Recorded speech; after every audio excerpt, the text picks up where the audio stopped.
Have you ever stood under a completely black sky, gazing upon the endless shimmering stars and drinking in the mystery and beauty stretching outward forever? This addictive feeling is utterly indescribable. It sparks a cascade of intense conflicting emotions and questions that have tantalized humans since they first looked upwards into eternity. Since the dawn of mankind, the starry heavens have beckoned our ancestors every clear night.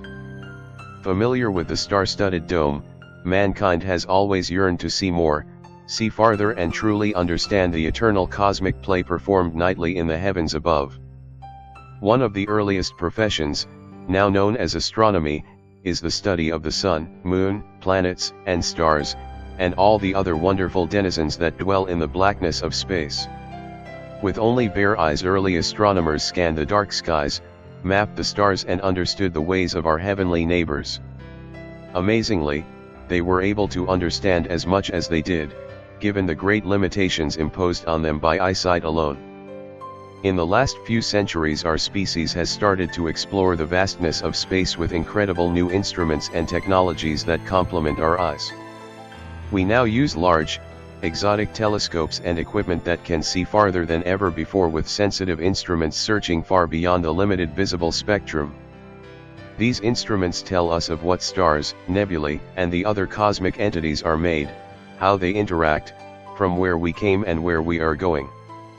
They even provide warnings to protect us from those dangerous objects and interactions that may damage or doom our civilization. However, astronomers, astronomy and its related sciences have suffered much from the dramatic increase in light waste and light pollution which have smothered the dark skies we enjoyed so. The instruments were moved ever farther from civilization to ensure the continued advancement of astronomical sciences. The largest telescopes of almost 100 years ago easily became the victims of the new electric light technology. They were blinded by electric lights quickly spreading through the cities. The rapid increase in light levels with the adoption of electric street lighting drove astronomers, and their equipment, to distant isolated mountain tops located in areas with relatively light-free environments. With telescopes continually increasing in size, and budgets following the same path, it was imperative that only the best observing sites be chosen for new observatories. Much safer from polluted skies, giant telescopes are now constructed on high mountain tops found in remote areas such as Arizona, Canary Islands, Hawaii, and Chile. Their white domes dotting the distant peaks, major observatories rise high above the unstable air at lower altitudes, the light pollution from cities below and those beyond the horizon. Waste light and light pollution have created a wealth of personal and professional problems for astronomers around the world. It has even driven a wedge of distance between them and their delicate instruments.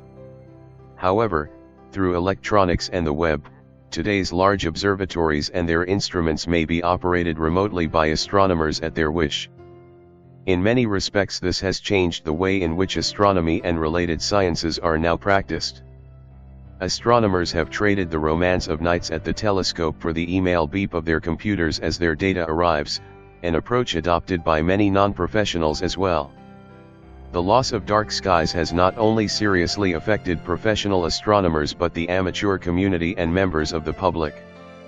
They see a star-filled sky as a matter of quality of life and an object of interest. Their small telescopes are blinded by the lights for most dim objects, many of them of great interest to amateur observers. Not just casual hobbyists, many dedicated amateurs provide a valuable service to the professional community by obtaining for, and providing data to professional astronomers. Most often, the professionals do not have the time or resources to collect the data from observations that must be made on a regular basis over long periods of time. As well, astronomy as a hobby is difficult to pursue if one needs darker skies in order to observe the objects in which he or she has an interest. This usually means packing and transporting delicate instruments far from home into the countryside or special dark sky areas. It also means much added expense, time, and effort to perhaps get in only a few minutes of observing, depending on the weather and sky conditions, often a very discouraging situation. With the increasing population in urban areas and the proliferation of badly designed exterior lighting fixtures, much of our view, appreciation of, and concern for the night sky has disappeared. Greater urbanization also means that the number of people familiar with a completely dark sky is dramatically reduced. A light-polluted night sky is not seen as a problem that needs a solution, as the population is oblivious to what once existed and unaware of what can be seen in a clear night sky. Thus, there is little support to protect or reclaim what once was ours. There is indeed little sympathy for this cause shown by the general population and politicians. This lack of concern is a major problem and roadblock for those who would work to have community lighting controlled and modified. Education is the key to raising awareness and changing attitudes and values to finally reclaim our stellar heritage. Unfortunately, light waste and light pollution may well deter those who may wish to develop their interest and pursue astronomy as a hobby or profession. Lighting conditions may also create great difficulties for those who would learn or teach about the stars. Often, the objects of astronomical interest or beauty are only known through smears of ink and pretty textbook photographs or flickering shadows on a computer monitor. They are far removed from the realm of personal experience and any emotional reaction or interaction. This is only experienced when an object and an observer meet face to face through the lens of a telescope, often on a quiet hill in the cool of a clear autumn night. As our skies have become polluted, there may be decreasing interest on the part of the public and educational institutions to request or provide for courses in astronomy. The number of people entering astronomically related fields may be reduced, a further loss to the scientific culture of the community. Lack of support and appropriate attitudes also means a reduction in the number of people who can find jobs in their scientific areas of interest. Even rare celestial occurrences such as a total solar eclipse may no longer be openly welcomed and supported by most schools. Attitudes have changed to the point where schools insist their students stay inside and watch the event on television, a total solar eclipse that is happening right outside their doors. Rather than educating students how to safely, scientifically observe the eclipse, it is far easier to close the blinds and have them watch this rare, awesome, and beautiful spectacle on television. Today, no personal participation is allowed in one of the most exhilarating events a human can experience in a lifetime. Thus, unfortunately, for students, this event now carries only the importance and impact of any other television event that could be happening anywhere else in the world at any time. The personal experience and emotional impact is almost completely lost for those staring at the television screen. This is most assuredly a way to kill any interest in the sky and the natural processes occurring there. As well, members of the public may lose their interest in casual stargazing, as far fewer astronomical objects are now visible in the bright night skies of urban areas.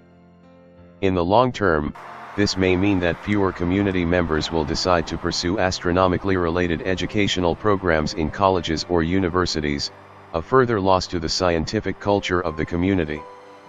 Still, the desecration of star-filled night skies is a quality of life issue for those few who would enjoy one of nature's truly great spectacles, a velvet black sky overflowing with thousands of brilliant sparkling stars. Those far from city lights are yet caught within their far-ranging light domes, and have suffered likewise through no fault of their own. Most people on Earth must now travel hundreds of kilometers to remote places to gain an incredible dark sky experience. Fortunately, areas of dark skies are now becoming tourist drawing factors, supplementing the incomes of those communities which respect the dark sky and control light diligently for its protection. The loss of the urban dark night sky has definitely, negatively impacted our sciences and science education along with our quality of life in towns and cities. Light-efficient community programs can do much to reduce this light waste and pollution. They can help to clean the night sky of this man-made cataract that obstructs our vision and enjoyment of the stars. They can help to reignite an interest in the night, in the universe and the many wondrous things to be seen and experienced in the night environment.